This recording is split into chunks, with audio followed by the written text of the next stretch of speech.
Amod નગરજનોને પાઇપલાઇનથી રાંધેલ gas મળતા ધારાસભ્યએ લોકાર્પણ કર્યું। મોહલ્લા પ્રમાણે દરેકના ઘરમાં પાઇપલાઇનથી ગેસ આપવાનું ગેસ એજન્સીનું સુચારું આયોજન।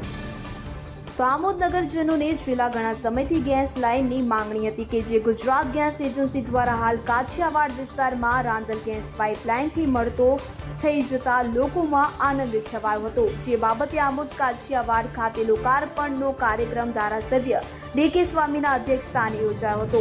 આ પ્રસંગે આમોદ નગરપાલિકા પ્રમુખ જલ્પા પટેલ, કારોબારી અધ્યક્ષ ગીતા પટેલ સહિત નગરસેવકો, વેપારી આગેવાનો મહેશ કાપડિયા, હસન ડભોયા, સુલતાનજી ખત્રી, આમોદ શહેર ભાજપ પ્રમુખ ઇન્દ્રસિંહ રાજ, મહામંત્રી ભીખા લિંબાચિયા, પ્રમોદ પટેલ, ગુજરાત ગેસ એજન્સીના અધિકારીઓ સહિત આમોદ નગરજનો મોટી સંખ્યામાં ઉપસ્થિત રહ્યા હતા।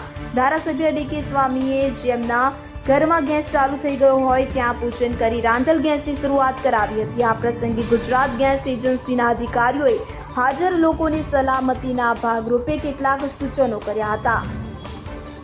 આદિલ ખત્રી, કલમ શક્તિ ન્યૂઝ, આમોદ।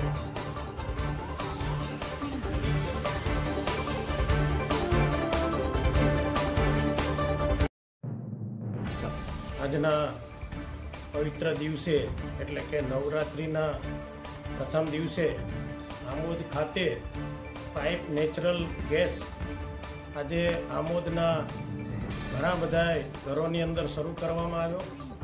વર્ષોથી આ આમોદની માગણી હતી કે આમોદની જનતાને પાઇપલાઇનથી ગેસ મળે, સુખાકારી ગેસ મળે અને સેફ્ટીવાળો ગેસ મળે એવી વર્ષોથી સરકાર પાસે માગણી હતી। તો આજના દિવસે અને પવિત્ર દિવસે આજે આ ગેસ પાઇપલાઇનથી દરેક ઘરે ગેસ આપી અને એનું ઉદ્ઘાટન કરવામાં આવ્યું। ગત ચૂંટણીમાં પણ ભારતીય જનતા પાર્ટીનું વચન હતું કે આવનાર દિવસોની અંદર આ આમોદ ગામને ટૂંક સમયની અંદર પાઇપથી ગેસ અમે પૂરું પાડીશું એવું વચન આજે આ આમોદ ગામને પાઇપલાઇનથી ગેસ આપીને આ વચન અમે પૂર્ણ કરીએ છીએ। એ બદલ ભારતીય જનતા પાર્ટી, આદરણીય મોદી સાહેબ તેમજ ભૂપેન્દ્રભાઈ પટેલનો હું ખૂબ ખૂબ હૃદયપૂર્વક આભાર વ્યક્ત કરું છું। તેમજ આમોદનું સંગઠન, આમોદની ભારતીય જનતા પાર્ટી ચૂંટાયેલા તમામ સભ્યોનો અને ગામના સૌ આગેવાનો આજના દિવસે હું એમનો પણ ખૂબ ખૂબ હૃદયપૂર્વક આભાર વ્યક્ત કરું છું। આજના દિવસે જ્યારે નવરાત્રિના પવિત્ર દિવસો ચાલી રહ્યા છે ત્યારે મા અંબાના ચરણોમાં પણ આ આમોદની જનતા કાયમ માટે સુખી થાય, આમોદ અને જંબુસર વિસ્તાર ખૂબ સુખી થાય, ખૂબ આગળ વધે અને ખૂબ વિકાસ થાય એવી મા અંબાના ચરણોમાં પ્રાર્થના। અસ્તુ, ધન્યવાદ, વંદે માતરમ, ભારત માતા કી જય।